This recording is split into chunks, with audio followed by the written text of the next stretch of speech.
नमस्कार साथियों, स्वागत है आप सभी का बातें बाजार की में। और मैं हूं अंकित अवस्थी। आप बात कर रहे हैं आज बाजार से बढ़कर भारत देश के पूरे बाजार की। साथियों, भारत के एक ऐसे क्षण की आज हम सेशन में चर्चा करने वाले हैं जब देश को अपना गोल्ड गिरवी रखना पड़ा था। अक्सर हम चर्चाओं में सुनते जरूर हैं, लेकिन क्या वाकई में ऐसा हुआ था? आज के सेशन में हम आपको यह बात पूरी किस्से कहानियों के साथ, कब कब क्या क्या हुआ, कैसे हुआ और कैसे आज हम इस स्थिति पर पहुंचे कि दुनिया की पांचवी बड़ी अर्थव्यवस्था हम बन चुके हैं, जहां एक और भारत दुनिया की तीसरी सबसे बड़ी कर्जदार कंट्री हुआ करता था। दुनिया के अंदर अगर ब्राजील और मैक्सिको को हटा दिया जाए तो दुनिया का तीसरा सबसे बड़ा कर्जे में रहने वाला देश भारत, जो आज दुनिया का पांचवा सबसे बड़ी जीडीपी वाला देश बन चुका है, इसका सफरनामा तय कहां से हुआ? तो वो घटना है 1991 के इंडियन इकोनॉमिक क्राइसिस से जुड़ी हुई। क्या हुआ था भारत में, उसकी स्थिति जानने के लिए तो बहुत कुछ आपको पढ़ना पड़ेगा, लेकिन तात्कालिक कहानियां क्या थी, उन कहानियों को मैं आपके साथ आज के सेशन में साझा करने का प्रयास करूंगा। इंडियन एक्सप्रेस में 1991 में एक खबर प्रकाशित हुई थी। उस खबर के बाद ही भारतीयों को बड़ी मात्रा में यह पता चला था कि हमारे आर्थिक हालात इतने खराब हो गए हैं कि हमारे घर का सोना गिरवी रखना पड़ा है। असल में साथियों, इससे पहले तक किसी को यह जानकारी नहीं थी कि भारत सरकार कर्ज से निपटने के लिए अपने देश में जो संकट उत्पन्न हुआ रखा था 1991 में, उससे निपटने के लिए स्विट्जरलैंड की बैंक्स में सोना गिरवी रखने गई है। जब दूसरी बार हम गिरवी रखने जाने वाले थे, उस समय इंडियन एक्सप्रेस में यह खबर छपी कि secret sale of gold by RBI again, और 21,000 किलोग्राम का गोल्ड जो है वो लिफ्ट होकर के किसी सीक्रेट डेस्टिनेशन पर जा रहा था, जिसके बदले जो पैसा हमें मिलने वाला था उस पैसे से हम अपने तेल का बिल चुकाने वाले थे।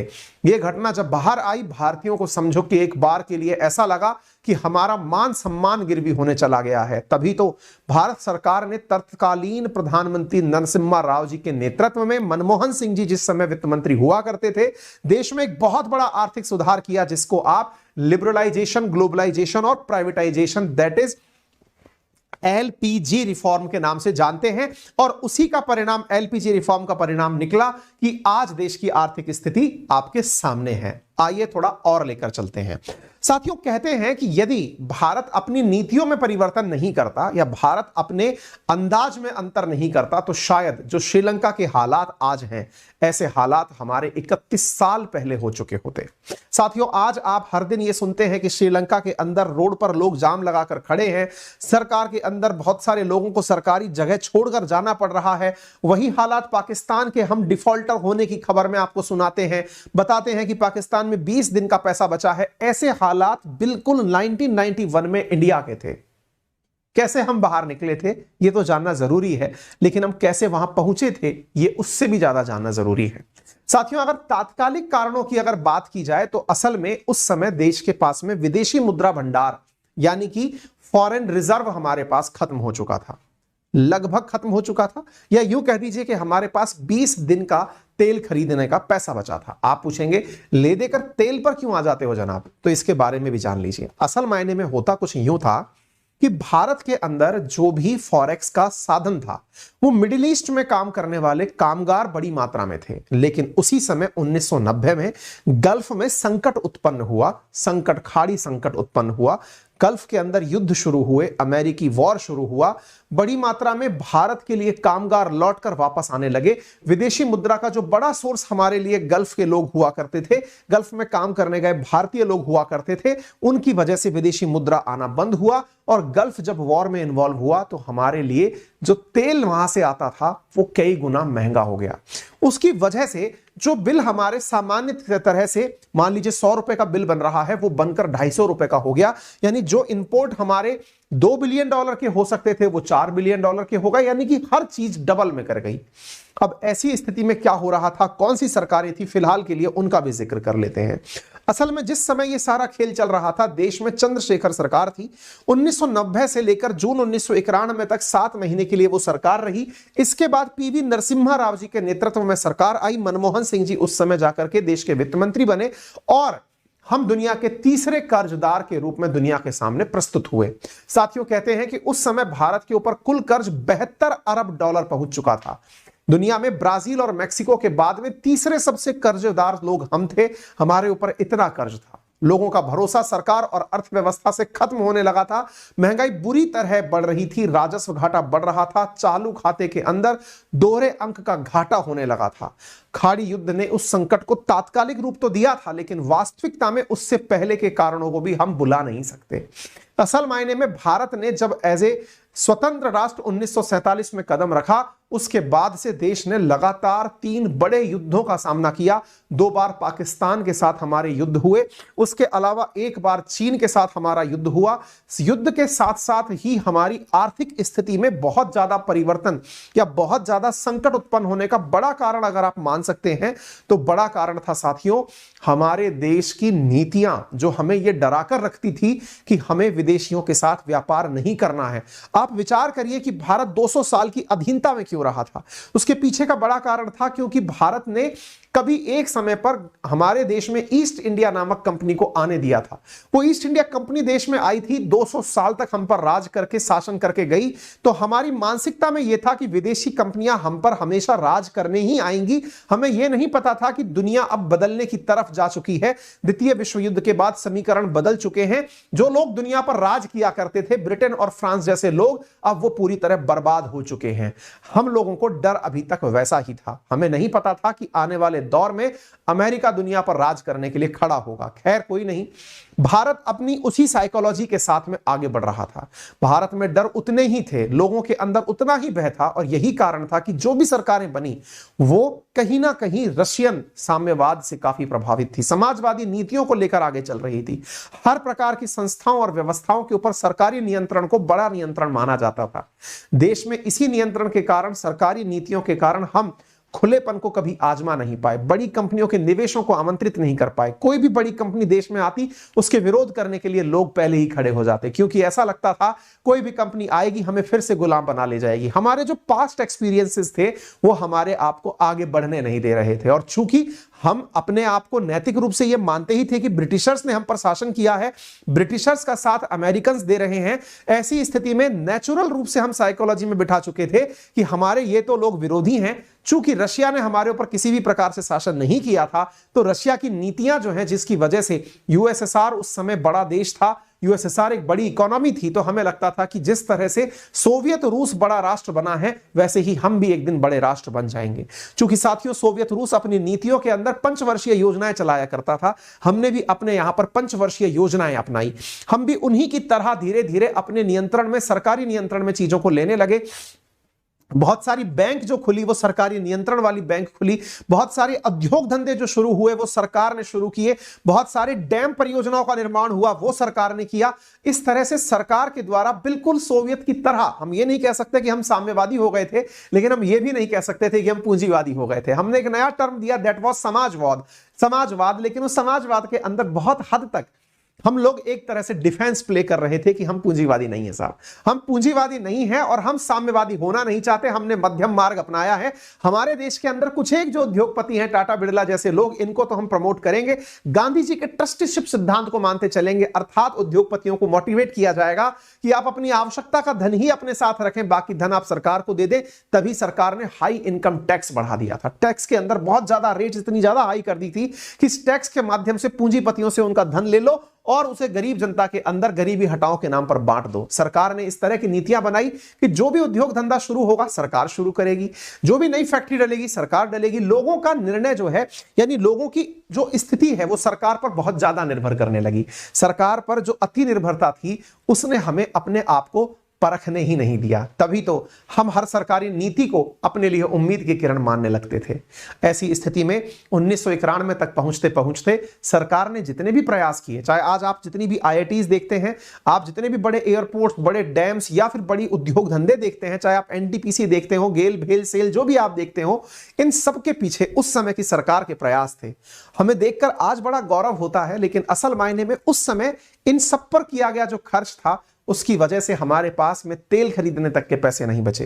स्थिति यह हो गई कि सरकार ने अपने नियंत्रण में जो चीजें ली थी, अब उनको नियंत्रण से बाहर करना हमारी मजबूरी हो चुका था।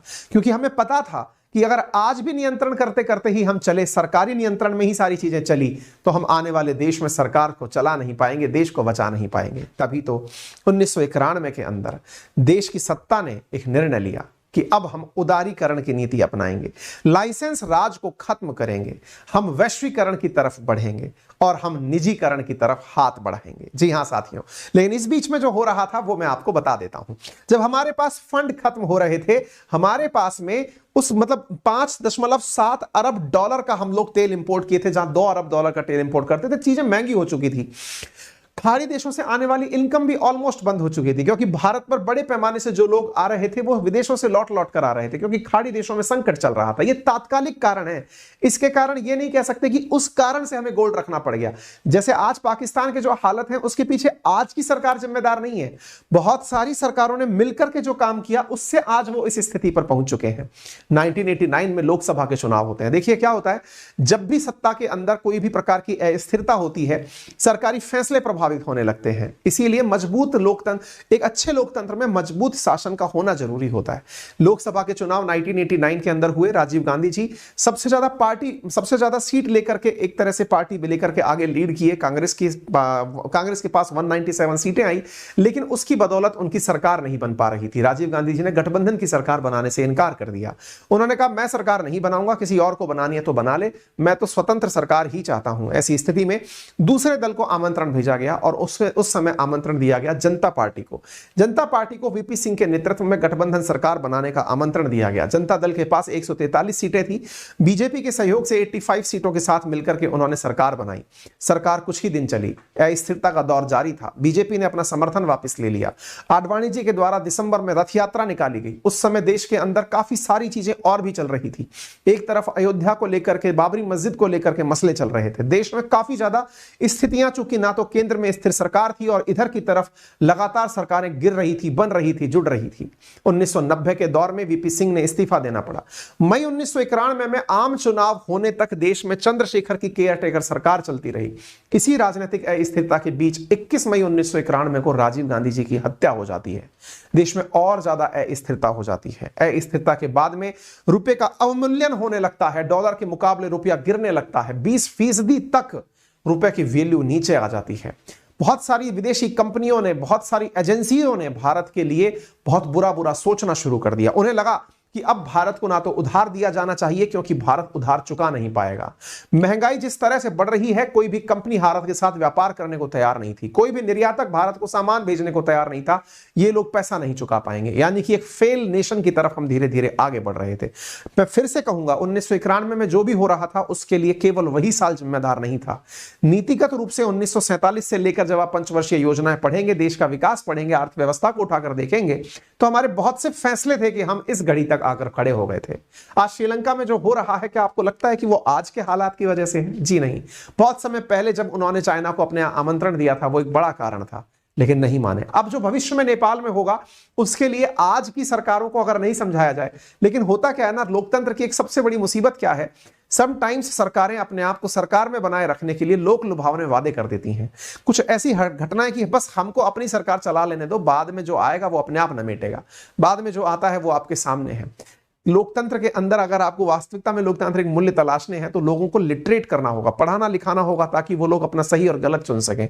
जैसे ब्रिटेन में अभी हुआ है, जहां एक और सरकार, सत्ता पक्ष और विपक्ष दोनों एक साथ होकर के स्ट्राइक के खिलाफ खड़े हो गए कि नहीं, अगर कोई जनता के अंदर बैठ करके ये कहता है सरकार को झुकाने के लिए कि हम हड़ताल करके अपनी मांगे मनवा लेंगे, तो सरकार और विपक्ष एक होकर के हड़तालियों को भटका दिए। ये सब चीजें अच्छे लोकतंत्र की बुनियाद है, क्योंकि इन सब में लिटरेसी का बहुत बड़ा योगदान है। ठीक है, इसीलिए हमारे देश के अंदर सर्व शिक्षा अभियान जैसी स्कीम चलाई गई। अब साहब धीरे धीरे चीजें आगे बढ़ने लगी। विश्व बैंक जैसे IMF ने भी सहायता रोक दी। सरकारें अब निवेश करने के नाम पर डरने लगी। बहुत सारी दिक्कतें भारत को उस दौरान देखने को मिलती रही।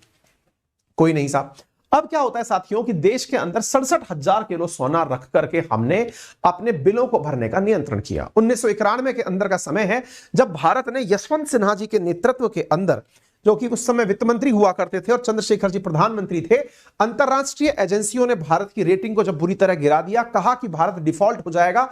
हमने अपने गोल्ड को गिरवी रख करके लगभग कुल मिलाकर के हमने 20 मैट्रिक टन यानी 20,000 किलो सोना को गिरवी रखा, और उसके अंदर से हमें मतलब जो पैसे मिले उससे हमको लगभग 20 करोड़ डॉलर के आसपास धन मिला था। उससे हमने अपने कुछ दिनों के बिल चलाए। उस समय का तेल तुलनात्मक रूप से आज की तुलना में काफी सस्ता था, लेकिन तब रुपए की वैल्यू भी अच्छी थी। ठीक है, धीरे धीरे जब ये चीजें, पहली बार तो किसी को पता नहीं चला, दूसरी बार जब होने वाली थी घटना, उस समय पीवी नरसिम्हा राव और मनमोहन सिंह जी की सरकार बनी। फिर एक बार स्थिति और ऐसी पैदा हो गई कि लगभग 47 टन सोना हमें गिरवी रखने का फैसला करना पड़ा। ऐसी स्थिति में इंडियन एक्सप्रेस के एक पत्रकार हैं जिनका नाम है शंकर अय्यर, उन्होंने इस घटना को प्रकाशित कर दिया जनता के सामने कि देश का लगभग 67,000 किलोग्राम सोना गिरवी रखना पड़ा था। यह जानकारी उन्होंने जनता को बता दी। भारतीय जनता इससे भावुक हो गई। जनता सरकार के साथ इसलिए भी कनेक्ट हो गई कि भाई साहब अब कुछ भी फैसले ले लो, लेकिन हम इस समय को नहीं देखना चाहते। तत्कालीन रूप से नरसिम्हा राव प्रधानमंत्री के पद पर बैठते हैं। वित्त मंत्रालय की जिम्मेदारी मनमोहन सिंह जी को दी जाती है, जो कि आरबीआई के गवर्नर रह चुके थे। उन्होंने अपने द्वारा आर्थिक सुधार के लिए कुछ नियम बनाए और उन्होंने कहा कि यदि वाकई में चाहते हो कि देश को आगे बढ़ाया जाए तो ऐसी स्थिति में आवश्यक होगा, क्या आवश्यक होगा, कुछ कड़े फैसले लिए जाएं। जैसे आपको याद होगा, इन दिनों पाकिस्तान को बचाने के लिए आईएमएफ लगातार बोल रहा है कुछ कड़े फैसले लो। हालांकि पाकिस्तान की स्थिति में आतंकवाद का बड़ा योगदान है। श्रीलंका की स्थिति के अंदर वहां की सरकार का लालचीपन बहुत बड़ा योगदान है, क्योंकि दो ही परिवारों के पास शुरुआत से सरकार है। हमको यहां पर आईएमएफ की तरह जो सीख मिली थी, हमने मनमोहन सिंह जी के नेतृत्व में उन सीखों को माना। और मनमोहन सिंह जी ने आज के दिन, यदि कि मैं कहूं कि 1991 में जो भी दिन रहा होगा, उस दिन उन्होंने कहा कि हमें बहुत सारे आमूलचूल परिवर्तन करने होंगे। जैसे हमें एक्सपोर्ट इंपोर्ट को लेकर के अपनी पॉलिसी में बदलाव करना पड़ेगा। हमें देश के अंदर देश को दुनिया के लिए खोलना पड़ेगा। यानी कि अगर कोई भी विदेशी कंपनी भारत में निवेश करना आना चाहती है तो उसे इस नजरिए से ना देखा जाए कि ये ईस्ट इंडिया कंपनी आ गई हमको बर्बाद कर देगी। आज हमें आवश्यकता है विदेशी निवेश हम तक पहुंचे। आप ध्यान रखिए, आज जो आपके पास फॉरेक्स है यानी विदेशी मुद्रा भंडार है, उसमें बहुत बड़ी हद तक विदेशियों के द्वारा लगाया गया धन आपके देश में जो है वही सबसे बड़ा आपका सोर्स है। ऐसी स्थिति में हमें विदेशी कंपनियों को आने देना होगा। हमें अपने देश के अंदर लिबरलाइजेशन अर्थात हमको उदारीकरण अपनाते हुए जो सरकारी कड़े नियम हैं उन्हें खुलेपन के साथ छोड़ना होगा। हर चीज में सरकारी नियंत्रण मुक्त करना होगा। सरकारी बैंकों से आगे बढ़कर निजी बैंकों को बढ़ावा देना होगा। लोगों को बैंकिंग में लाना होगा। इसके अतिरिक्त जितने भी कानूनों में लाइसेंस चलता है उनको सीमित करना होगा। हर किसी को हमसे पूछने की आवश्यकता ना हो। सरकार का नियंत्रण जितना कम होगा उतना आम आदमी आगे आएगा, नया व्यक्ति उद्योगपति बनेगा।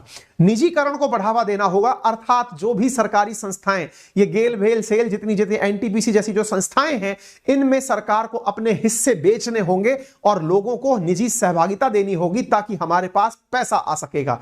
आज आप जब भी सुनते हैं कि सरकारी संस्थाओं का निजीकरण हो रहा है या फिर कभी आप सुनते हैं कि सरकार ने डिसइन्वेस्टमेंट कर दिया, वो डिसइन्वेस्टमेंट असल में प्राइवेटाइजेशन से ही शुरू हुआ था। जब सरकारी संस्थाओं के हिस्से बेचे जाने शुरू हुए, उन हिस्सों से जो पैसा प्राप्त हुआ उनसे बिल भरे जाने शुरू हुए और जब लोगों ने अपना पैसा लगाया तो मैनेजमेंट सरकारी प्रकार का ना होकर प्राइवेट प्रकार का आया और प्राइवेट को काम कराना आता है और इस वजह से धीरे धीरे संस्थाएं हमारे यहां पर बढ़ने लगी। वैश्वीकरण के लिए बोले हमें दुनिया को खुलापन देना होगा। अगर कोई हमारे पास आए तो उसे रोकना नहीं है, उसे खुल करके आने दीजिए। कस्टम ड्यूटी को घटाकर 220% से 150% कर दिया गया। बैंकों में जमा और कर्ज पर इंटरेस्ट रेट और कर्ज की राशि तय कर दी गई। नए निजी बैंक खोले गए। बैंकों को खूब सारी सब्सिडी दी गई कि आपको जो करना है करिए, खुलेपन से काम करिए। और हां, जो जबरदस्ती राहत दी जाती थी, जैसे कि हम फर्टिलाइजर्स पर सब्सिडी देते थे, उसको 40% तक कम कर दिया। चीनी पर सब्सिडी दी जाती थी, उसे कम कर दिया। जैसे अभी रिसेंट डेज में आपने देखा होगा एलपीजी पर मिलने वाली सब्सिडी बहुत कम कर दी गई है। पेट्रोल डीजल पर मिलने वाली सब्सिडी में डीजल लगभग सब्सिडी फ्री हो चुका है। इसके साथ साथ मार्केट डिपेंडेंट हो चुका है। यानी मार्केट को मार्केट डिपेंडेंट मत, मतलब सरकार के ऊपर निर्भर मत बनाओ। सरकार ने ऐसा करके 350 करोड़ रुपए उस समय बचाए। 34 उद्योग धंधे ऐसे थे जिनमें विदेशी निवेश की सीमा को 40% से बढ़ाकर 51% कर दिया गया। आज जिसे आप फॉरेन डायरेक्ट इन्वेस्टमेंट कहते हैं, इसकी शुरुआत उस समय ही हुई थी। एक प्रकार से आयात निर्यात की नीतियों को बदल दिया गया और एक प्रकार से आयात शुल्क को 300 से घटाकर 150% कर दिया गया। इस प्रकार से देश के अंदर जो नीतिगत परिवर्तन हुए, उसने देश ने नई ऊंचाइयां छूना शुरू किया। केंद्र सरकार ने जब लाइसेंस राज खत्म किया, वस्तुओं का उत्पादन कैसे हो इसका निर्णय मार्केट पर छोड़ दिया। मार्केट डिपेंडेंट इकोनॉमी बना दिया। जरूरत मांग बढ़ेगी तो उत्पादन बढ़ाओ, उत्पादन बढ़ा करके मांग के अनुसार रेट को कम करो। ये सब चीजें मार्केट पर छोड़ दी गई। जैसे आज होता है, आपके डिमांड और सप्लाई के ऊपर मार्केट रन करता है, उसको पूरी तरह से लाइसेंस से मुक्त कर दिया। केवल सरकार ने 18 उद्योग धंधे उस समय ऐसे रखे जिस पर लाइसेंस की व्यवस्था रखी, अदरवाइज बाकी सबको लाइसेंस से मुक्त कर दिया गया। यही हुआ साथियों कि देश ने भारतीय अर्थव्यवस्था में तेजी से विकास करना शुरू किया। साथियों, असल मायने में ये जो हमारे ऊपर दबाव बना था, या जो हमने लिबरलाइजेशन, प्राइवेटाइजेशन या ग्लोबलाइजेशन जैसी चीजें की थी, ये आज सुनने में बहुत आसान लगती हैं, लेकिन इतनी आसान थी नहीं। क्यों? क्योंकि देश की उस मानसिकता से उस समय लड़ना था। कौन सी मानसिकता?